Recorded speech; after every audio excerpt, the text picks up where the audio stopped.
Nandito kami sa Bowness Park. Glenmore sana, kaya lang layo naman, 30 minutes away sa amin. So currently, weather check. 15 degrees, mamaya magto 22.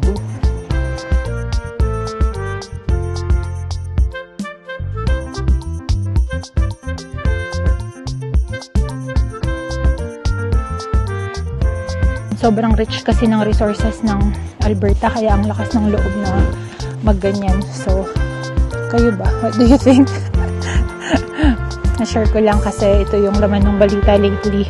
It's too early to tell, pero malapit na yung 2026.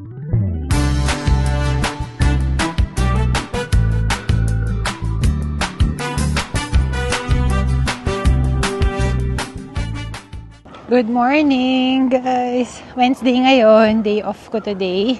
Pero bukas may pasok na. Nahatid ko na si Kian sa school.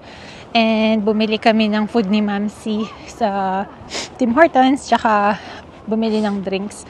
Dala-dala namin. Kaya lang napabalik kami sa sasakyan. Malamig pala. Sige.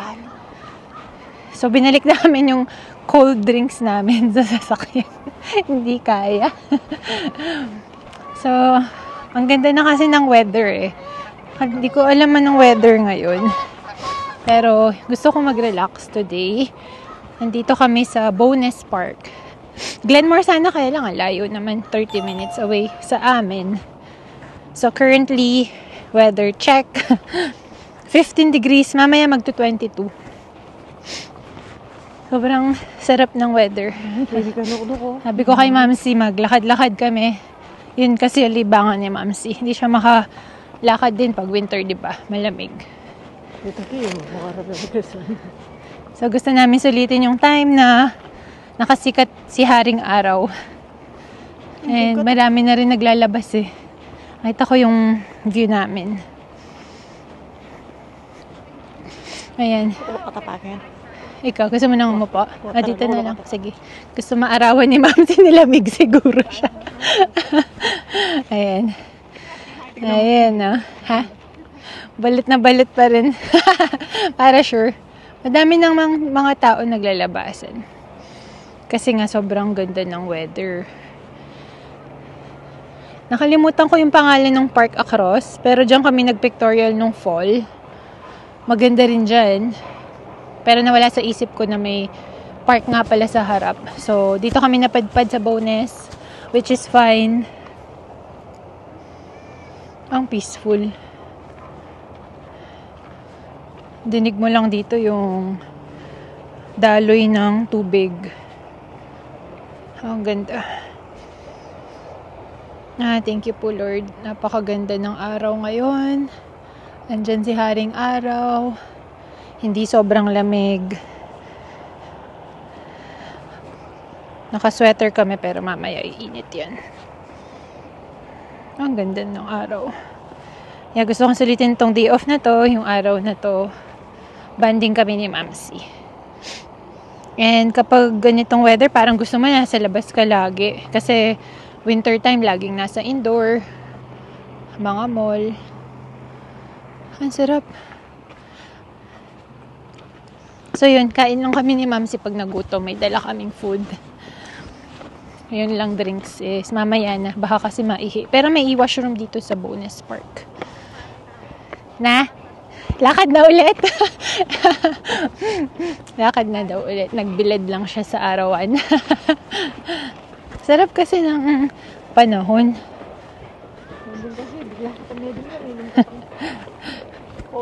Nilamig nga kami sa cold drinks. And this weekend is Mother's Day. So, magpa-park din kami. Yun yung plan, park.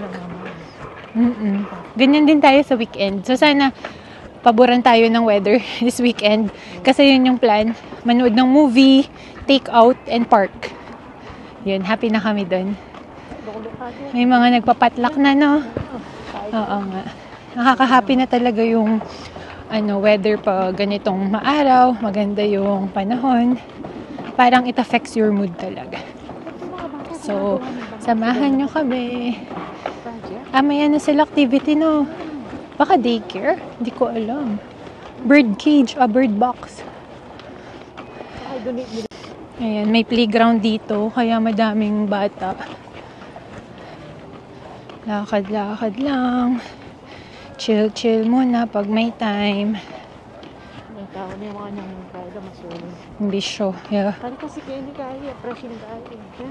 Fresh air, hindi ma-pollution. Kaya katamo. Ayun, sulitin na. Masasakyan, mamotor sa atin, no? Dito may bike lane, may designated walking lane. Actually, nasa bike lane tayo. Pero wala namang magbibisikleta sa likod namin, so daan tayo dito. Ayan, Bowness Park to, Northwest Calgary. Dito kami malapit, 20 minutes away lang to sa amin. Pero Glenmore, maganda rin.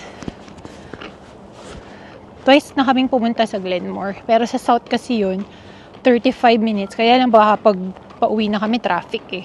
So, dito na lang tayo. Pareho lang naman na nature tripping, di ba?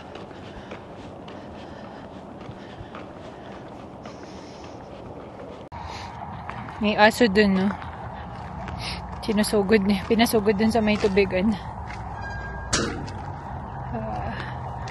Kaya minsan nakakamiss tong mga weekday off eh. Mas laid back at saka konting tao sa mga park, public places pag weekday kumpara sa weekend.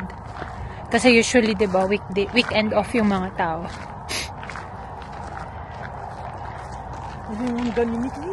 Oo nga.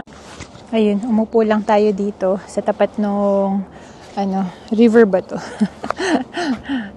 Ang sarap kasi sound ng tubig. Napaka peaceful. So gusto ko lang i-share yung balita ngayon dito sa Alberta. Dated to May 6, 2025. Ano ngayon? May 7. Basahin ko lang din. So ayun, galing to sa CBC News. Alberta Premier Danielle Smith defends promise of a potential referendum on separation. So, nilabas niya to a day after nanalo si Mark Carney.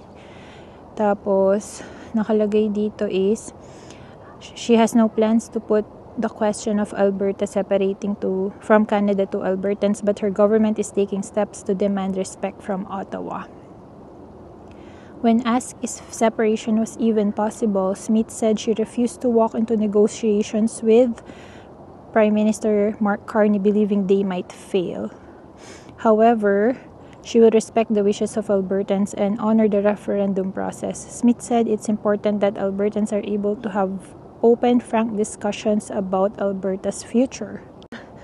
Tapos, under the proposed bill, a petition would need signatures from 10% of the eligible voters in a previous general election, down from 20% of total registered voters. Applicants would also get 120 days rather than 90 to collect the required 177,000 signatures to open a referendum vote. Smith said, "All I've said is that I will honor the process." So, ayun. Ito yung balita ngayon lately dito. Yung about sa separation referendum as early as 2026. So, kayo ba guys? Ano yung tingin nyo dito? Ayun. Sabi ko nga, we don't have to agree on each other. We just have to respect each other's views dahil kanya-kanya tayo ng view, pananaw sa buhay. So, ayun. Ewan ko. Actually, nagulat din ako dun sa balita and hindi ko alam kung ano pang ma-feel about it. Lalo nakakalipat lang namin dito. And sobrang rich kasi ng resources ng Alberta, kaya ang lakas ng loob na magganyan. So, kayo ba? What do you think? Na-share ko lang kasi ito yung laman ng balita lately dito. Kasi yan yung bagong-bago pa na laging araw-araw, yan yung pinapanood ko rin sa balita. And it's too early to tell, pero malapit na yung 2026. So, mga Albertans, paghandaan na yan. We'll see. Di pa natin alam. May train ride pala dito Ito, hindi ko lang alam kung pwede rin siyang pang matanda. Pero gusto kong ipatry kay Kian this summer. Ayan yung, train na daanan. So, this summer, check ko kung kailan siya mag-open para pasakayan namin si Kian. And kung pwede siya sa matanda, why not? Sasakay din kami. Dumami bigla yung mga tao kasi alas 11 na rin. Tulog pa siguro kanina yung iba eh.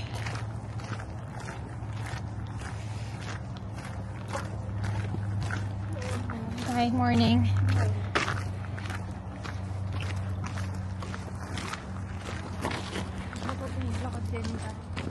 Sa damuhan. Mine-maintain talaga nila yung park dito. Napaka-importante ng nature sa kanila. Pinapangalagaan nila. Sana all. Sa Pinas kasi hindi masyado, 'di ba? Ang sarap pa man din tumambay pag ganyan, nakakawala ng stress sa mga ganitong lugar, park. Ayan. Nandito kami dun sa spot kung saan kami dati nag-ihaw-ihaw ni na Jessa and Ate Eloy. Ito yung mismong tapat ng parking lot. Ito na yung parking lot eh. Diyan na rin yung sasakyan namin. Okay ba, Ma'am C? Naka-relax. Relax. Stress ako. Ayan. Ito ba sa dito rin? Dun sa kabila. Next, dito sa weekend na darating. Mother's Day. Dun tayo. Kasi galing na tayo dito. Oo nga. Dun na lang tayo this weekend. So, magpapalipas pa kami ng ilang minuto dito. Kasi ang labasan naman ni Kian is around 2:40-ish. Anong oras na ba?